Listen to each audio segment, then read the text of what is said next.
You are Mark Ramirez. Mr. Ramirez, you're charged with driving while intoxicated. You're facing up to 6 months in jail and or a $2,000 fine. Right away, we see the charge DWI.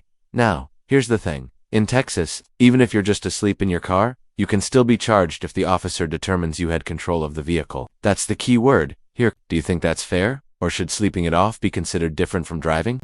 We're going to do probable cause. You have the right to remain silent. Anything you say can or will be used against you.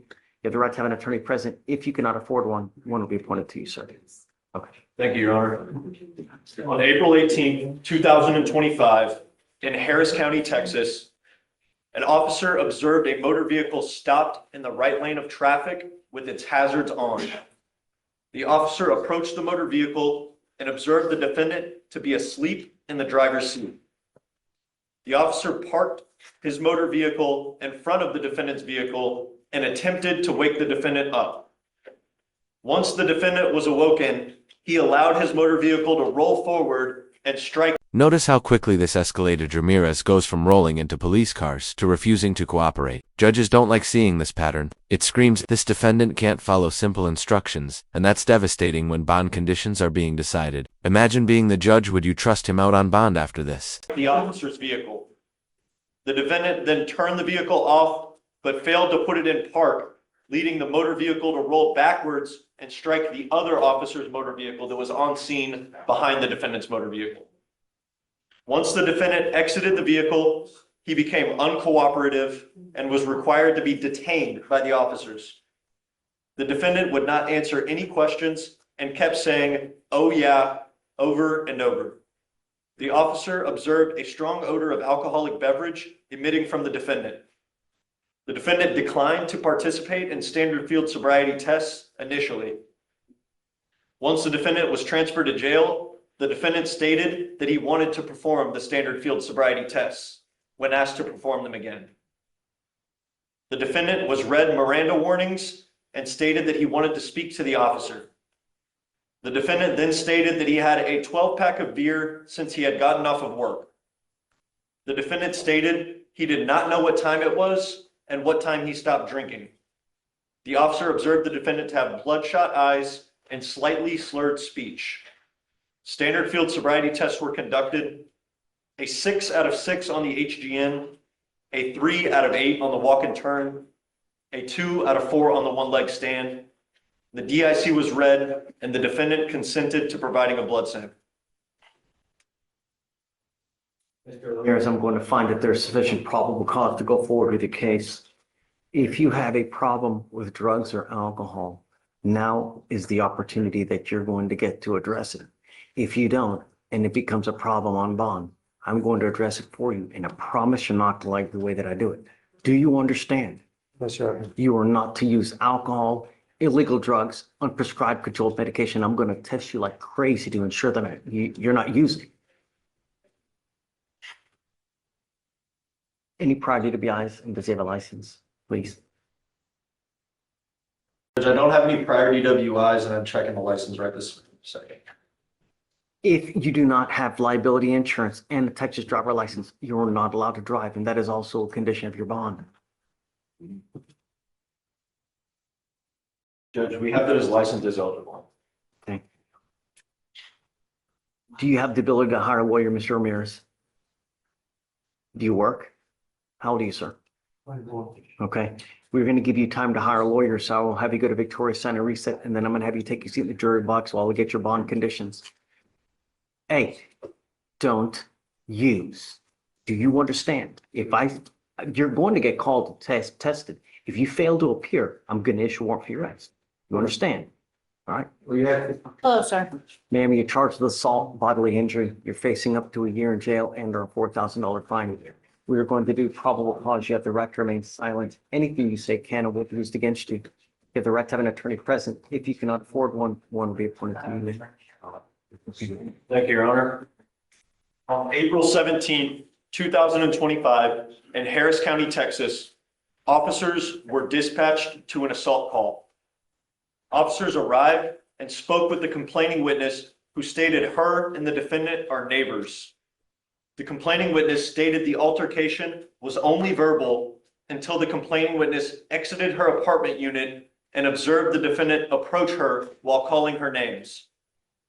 The complaining witness states that the defendant then struck her 3 times on the head with a closed fist. The complaining witness stated a witness was able to separate them. The complaining witness exited her apartment unit approximately 1 hour later, at which point the defendant approached her again while stating that when the defendant was in jail, she heard the CW was talking bad about her. The complaining witness stated that the defendant then struck her on the face and head with a closed fist 5 to 6 more times. The witness stated he observed the defendant pulling the complaining witness's hair, but did not witness any striking or punches thrown. The officer observed a light red mark on the complaining witness's cheek. Any alcohol? Take a closer look here. Ms. Simmons, I'm going to find if there's sufficient probable cause to go forward with the case. I'm going to tell you now that I will do everything in my power to protect my community at all costs. I don't know what kind of resources you have here, but if you don't have anyone to pony up $5,000 to $10,000 if I revoke your bond, you will be stuck like Chuck in there until this case is over with. Do you understand? Yes, sir. I don't want you to consume alcohol or illegal drugs, and I don't want you to have contact with the complaining witness in this case. I don't want you to go within 500 feet of where she lives or where she works. You understand? We live right across the hall from each other. Don't want you to go anywhere near her. I don't want her to be in fear of when she's trying to get home. I understand. Actions have consequences, and I don't want you to go anywhere near where she lives or where she works. You're also not going to possess any weapons as well.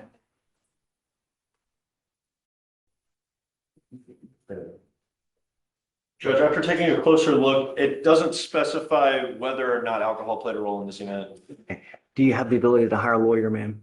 No, I don't. I need one. Okay, I'll give you an application. We'll see whether you qualify. I need to know everything about you, how much money you have coming in, where from, cars, anything, money in the bank, and then we'll take a look to see whether you qualify. All right, thank you. Miranda's going to give an application. You will meet with Pritchard for your bond conditions, then we'll have you meet with someone shortly. Okay, Mr. Walker, you're charged with driving while intoxicated, second offense. You're facing up to a year in jail and or a $4,000 fine. We're going to do probable cause. You have the right to remain silent. Anything you say can or will be used against you. You have the right to have an attorney present. If you cannot afford one, one will be appointed to you, sir. Thank you, Your Honor. On April 20th, 2025, in Harris County, Texas, law enforcement officers were dispatched to a report of erratic driving in a gray BMW sedan, nearly striking other vehicles. The law enforcement officer located the vehicle and paced the vehicle going 85 miles per hour and a 65 mile per hour. Hey, don't talk. Don't talk. Can you start from the beginning, please? Yes, Your Honor. On April 20th, 2025, in Harris County, Texas, a law enforcement officer was dispatched to a report of erratic driving of a gray BMW sedan, nearly striking other vehicles. The law enforcement officer located the vehicle and paced the vehicle going 85 miles per hour in a 65 miles per hour zone and saw the vehicle almost strike a delineator pole. The law enforcement officer initiated a traffic stop and made contact with the defendant. The law enforcement officer observed a strong odor of an alcoholic beverage, slurred speech, red glossy eyes, swaying, and unbalance from the defendant. The defendant... Those numbers are huge over the legal limit of .08 by more than 70%. At this point, the evidence is stacked against him. That defense attorney's best shot won't be to argue innocence, it'll be to negotiate. But here's the question for you. Should repeat offenders like this get another chance? Or should judges come down harder with jail time to protect the public? Admitted to having 2 beers prior to driving. Or 2 alcoholic beverages unspecified prior to driving. Standard field sobriety tests were conducted. A 6 out of 6 on the HGN, a 5 out of 8 on the walk and turn, a 2 out of 4 on the one-leg stand. The law enforcement officer found an open container of an alcoholic beverage on the passenger side floorboard, cold to the touch. The defendant consented to breath and blew a .137 and a .127. Mr. Walker, I'm going to find that there's sufficient probable cause to go forward with the case. I am now taking away your ability to drive. You are not allowed to drive. Do you understand? You will be signing an affidavit with me today, promising me you're not going to drive. I don't give a rat's behind what your excuse is. If I find that you drive, I can have a contempt hearing. You can be facing an additional 6 months in jail and a $500 fine every time you drive. Do you understand? Because it's a second offense, I'm requiring you now to get a portable device that you're going to take with you everywhere you go to prove to me that you're not consuming alcohol. If I find that you do, I will put you in jail. No more PR bonds for you. Do you understand?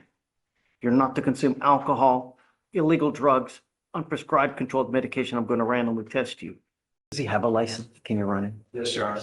We're going to reset your case to give you time to hire a lawyer. So I'm going to have you come up here, swear to us that you're not going to drive. I'm going to get you to Victoria where we will have you sign a reset. You will then get with pre-trial for your bond conditions. And after that, you'll be free to go. When you come back, please have a lawyer. Please.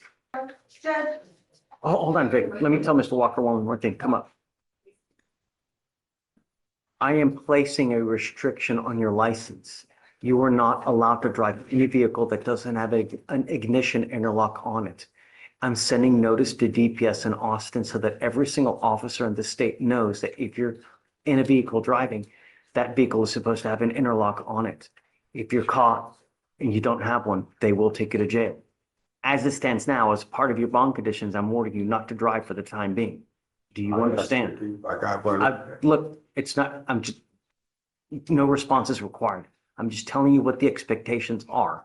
And if you violate these conditions of bond, I will revoke the bond and I'm going to put you in jail. I know, I'm trying to get a real good understanding. That's why I want to ask the question. You need a lawyer. I don't want you to ask something. I don't want you to say something that hurts your case. We're going to give you time, please.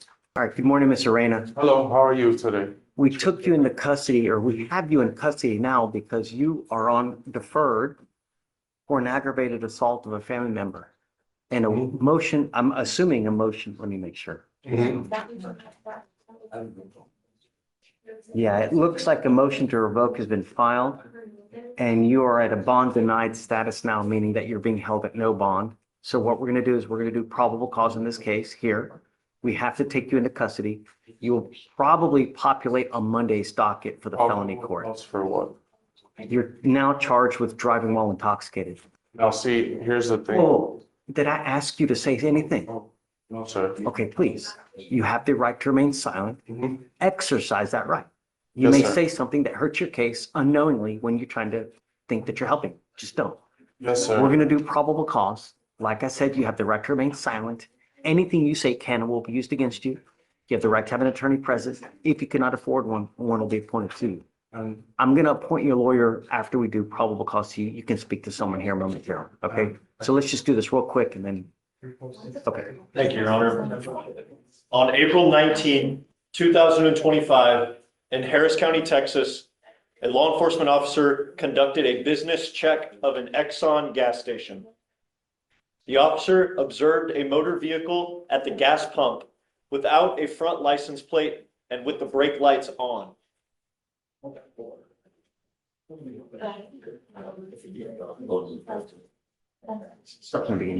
Yes, sir. On April 19, 2025, in Harris County, Texas, a law enforcement officer conducted a business check of an Exxon gas station. The officer observed a motor vehicle at the gas pump without a front license plate and with the brake lights on. The officer observed a male asleep behind the wheel in the driver's seat. The officer contacted the defendant and observed him to have red, glossy eyes and a strong odor of alcoholic beverage emitting from his breath and his person. The defendant initially refused to obey verbal commands to exit the vehicle. The defendant then exited the vehicle and stated that he would not allow any deputies to detain him and would not perform standard field sobriety tests. The officer took the defendant into custody. The officer notes that the ADA accepted charges under no refusal and that a specimen was not needed. Anyone see him drive? He's sitting at a pump, he's sleeping. I mean, the officer try to go look at camera footage to see if they see him driving at all? Does anyone have him driving? Judge, we do have camera footage from the Exxon recording the defendant driving into the gas station on the dim sum record. Yes, Judge. All I'm asking is, do you have something that shows him driving? Okay.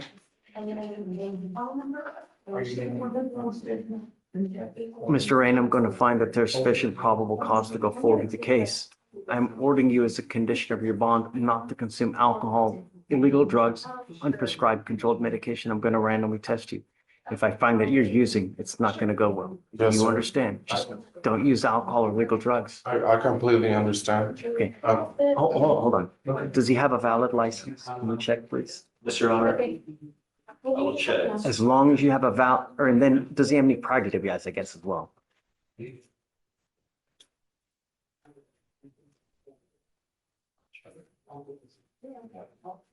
There's no prior DWIs. Okay. License. And the license status should be ready for my review. Pulling up. It is. Trying to load up. It says it's eligible, Your Honor. Great. Before you say something, let me please give you a lawyer and let me have you talk to the lawyer. And then whatever issue you may have, they can come back and talk to me. I just don't want you to say something that hurts your case in any way. I'm trying to help you, I promise. completely understand. Yes, don't. So go ahead, put him back. We'll give him a lawyer, but don't send him down because are you ready for conditions? Okay, take your time. No rush. Okay. You are on bond for a tampering case and you've now picked up a burglary of a motor vehicle. We are going to do probable cause. You have the right to remain silent. Anything you say can or will be used against you. You have the right to have an attorney present. If you cannot afford one, one will be appointed to you, sir. Thank you, Your Honor. On April 14th, 2025, in Harris County, Texas, a law enforcement officer was flagged down by the complaining witness. The complaining witness advised the officer that a male had just broken into the complaining witness's motor vehicle and drove off in a different motor vehicle. Another witness observed the defendant break into the complaining witness's motor vehicle and provided cell phone video to the police. Additionally, the complaining witness observed the defendant break into his motor vehicle and chased the defendant through the parking lot. The officer pursued the defendant on foot. The defendant was detained and positively identified by both the witness and the complaining witness. The defendant admitted to breaking the complaining witness's window. What time of day or night was this? Or was it during the day?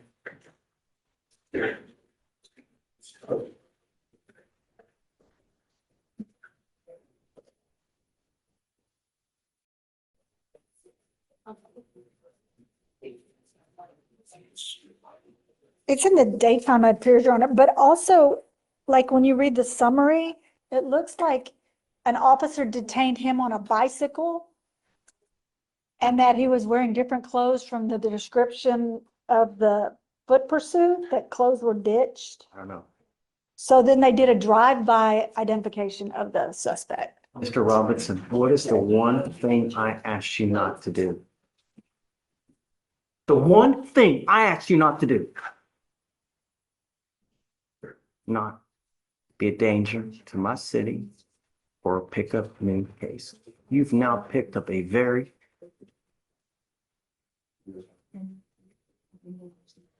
I'm going to find that there's probable cause to go forward with the case, and I'm now going to put a monitor on you so I know where you are at all times. If you get out of custody, because now I'm revoking your bond, you will go to jail. If he gets out, GPS monitor not to go within 500 feet. He has a GPS monitor on him. Putting him in custody. No alcohol, no drugs, no weapons, no going within 500 feet of where the complaining witness lives, work. And I'm going to tell you now, because I don't know if you're going to get out, but if you do, you endanger my city again, I'm going to go ballistic on all of your bonds. Do you understand? Goes with you. I have Sure how to pronounce that, Yes, but that's right. yeah, I think he left already. But I was wondering if we could rehear PC.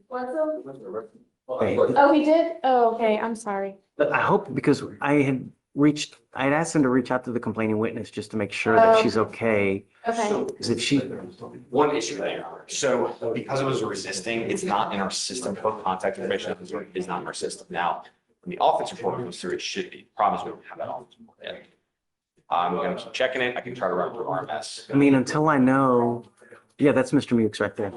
So until I know, I'm gonna order no contact because I don't know, because she was scared of him there, you know, Uh-huh. so. I understand. I was wondering if I could, I'm just approaching on PC for it. But Oh, to rehear PC, yeah. okay, sure.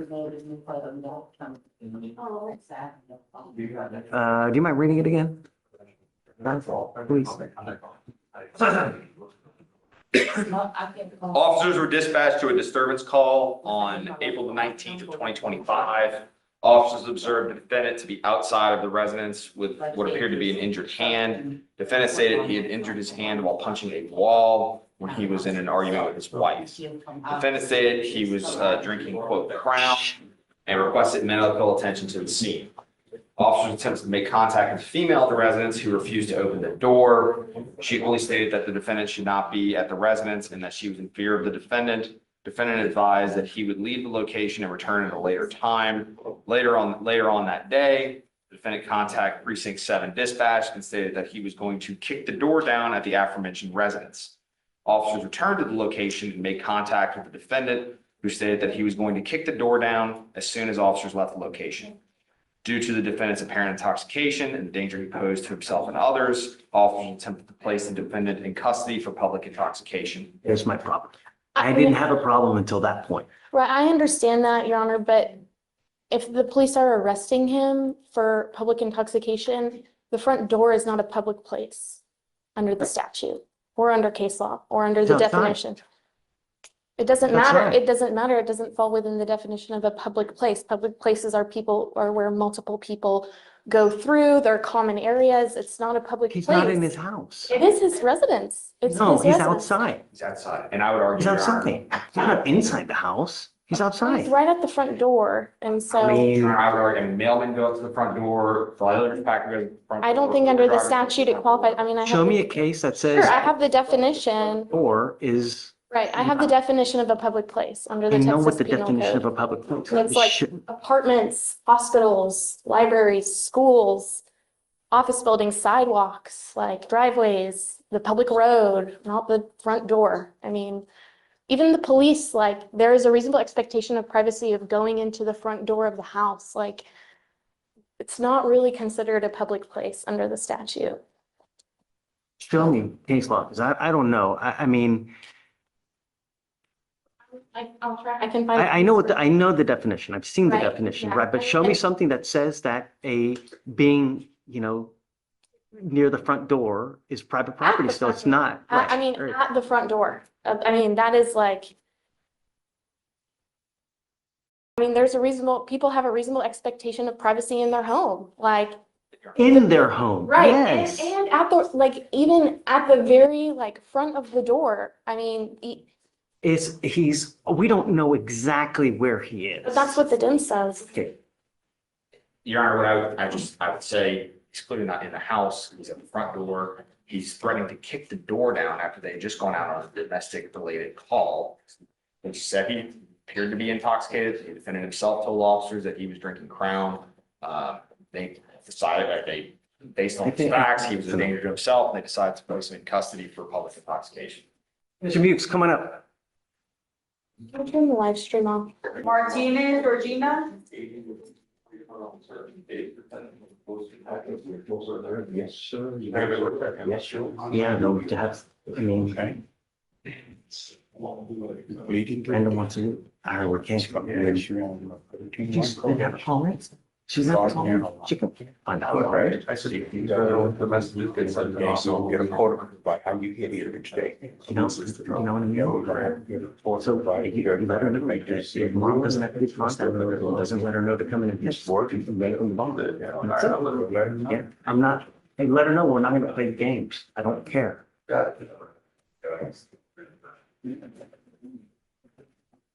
Mr. Marlon Simmons, Your Honor.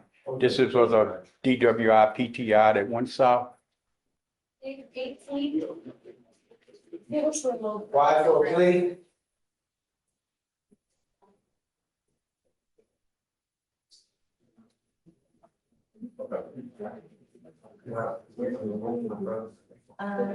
Was tested positive for THC, and alcohol, and then just picked up a charge out of Waller County for operation of a salvage vehicle on a public roadway.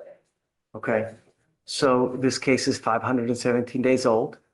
Do you have an offer on the case? Yes, Your Honor. This was a 12-month probation since it's been kicked out of PTI. Okay, so you must either accept the plea bargain from the state or I'm going to set your case for trial today. So they've offered you a 12-month probation. You talk about it with Mr. D to see if that's something that you want to do, because I don't know. Is that the He's only got it. offer you have? That's the offer I've made. Yes, that's the Okay. offer for now. So, He's already spoken with me, Judge. so you let me know what you want to do. If The you want- plea is ready for right up there. Yes, Yes, sir. Oh, I didn't realize. Yes, sir. Okay, and that's straight probation, Your Honor. I'm going to tell you now that we've repeatedly asked you, we've repeatedly ordered you not to use. So you either don't care about the bond conditions or you got a problem. And I'm going to tell you now, we put someone in residential treatment, kicking and screaming that they didn't want to go yesterday. So if you continue to test, I can modify your conditions to put you into an inpatient treatment program at a minimum of maybe 3, 6, 9 months, maybe a year and a half, depending on how well you respond to treatment. Do you understand? So, and I'm telling you now, I will test you like crazy. The first instance you use, it's not going to go well. I will issue a warrant for your arrest. We will have a hearing if they prove it to me, because I'm not letting you go until the act is clean. Do you understand me, Mr. Simmons? This system will not fail you. The agreement that you have worked out is 180 days in jail to be probated for 12 months. As part of the agreement, you will do a DWI education class, 2 victim impact panels. Has he done a TRAS yet? They recommended supportive applicant. Was that the way? Okay. Let's do a new one. Stop it. Substance abuse treatment as required by the TRAS. No breath test refusal, meaning that if you're pulled over, an officer asks you to take a breath test, you must do it while you're on this probation. No drugs, alcohol, and a guardian interlock. Judge, with respect to the guardian interlock, client has informed me that he does not have a vehicle at this particular time. So I will respect request that the board allow him to use the portable device in lieu of the guardian. I'm okay with that, but I'm telling you now, Mr. Simmons, that you will be signing an affidavit promising you're not going to drive. I don't care what your excuse is. If Holy Mother Mary comes from and asks you for a ride from church, you drive. You can be facing an additional 6 months in jail on a contempt and a $500 fine every time you drive. Do you understand? Sure. Do not drive. Is it because he doesn't have a license? He does not have a vehicle, he informed me, Judge. Do you have a driver's license? Sir. Okay. We are sending notice to DPS so that every officer in the state knows if you are in a car driving, you are to have a guardian interlock, a breath test device. If you don't, you're caught driving a car. They're going to put you in jail. Don't be sneaky. Do you understand? You're giving up the right to a trial, right to compel witnesses to testify on your behalf, confront and cross-examine your accusers. If you're not a citizen, there are possible immigration consequences. You can be deported, excluded from the country, denied naturalization under federal law. You give up the right to appeal once you accept this agreement. You can never change this. The other thing, Mr. Simmons, is this now will reflect as a conviction on your record. You ever get pulled over in the future, be it 20 years from here, 30 years, you even have the faintest smell of alcohol or dope, they're gonna see this DWI, it's probably not gonna go well for you. Do you understand? How do you plead to the offense of driving while intoxicated? Guilty, and I'm guilty. I'm gonna find you guilty. I'm gonna send you to this agreement. Good luck to you, sir. Thank you, Your Honor. Thank you, Mr. Dean.